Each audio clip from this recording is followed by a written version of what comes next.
Thank you, Michael, and a great showing here tonight. So thank you for everyone who's braved the cold weather. It's always a little bit tricky in the middle of winter. You don't quite know how many will turn up on a cold winter's night.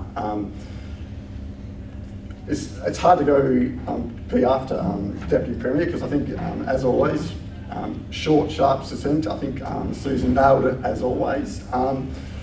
If I can go back one step, I was watching the video and I thought, yeah, volunteering is generally fun. It's hard work.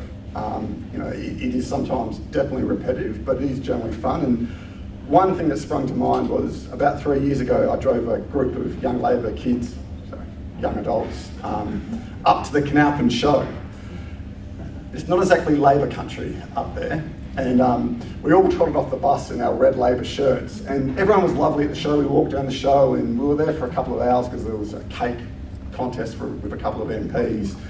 But it was fair to say everyone was nice, but we were like this new exotic creature that had been introduced to the show, to the zoo. So weirdly, that was somehow my sort of favourite volunteering experience. And it's amazing where the Labor Party, when I joined, I would have never thought I would have got to the Canalpin show wearing a red Labor shirt. So it is strange where the sort of Labor Party volunteering takes you. The question about how to engage volunteers more and what we can do better as a party, I don't have the answers. And I think Susan spoke to, I suppose, the collective movement of the Labor Party, and that is our strength. I think I'm most interested to hear from you tonight about, I suppose, your ideas, your suggestions, and some of the workings and things that have worked with other panel members. The only good thing about having two back-to-back elections, and thank you all for lots of your hard work in letterboxing and door knocking, because that goes a long way, a very long way to winning two elections inside of 60 days. But the only good news about sort of wearing ourselves out over the last 6 months or longer is there is now a little bit of space from a party point of view around not having an election to take our focus, rightly so. So we've got probably 18 months to 2 years before there is an election around the corner.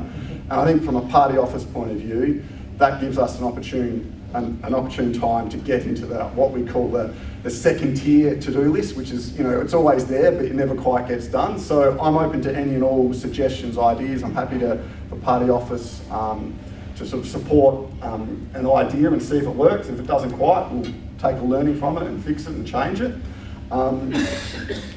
Because if we don't do it now, there'll be another election in 2 years' time. We won't quite have the time to implement it. So I'll be interested to hear your thoughts.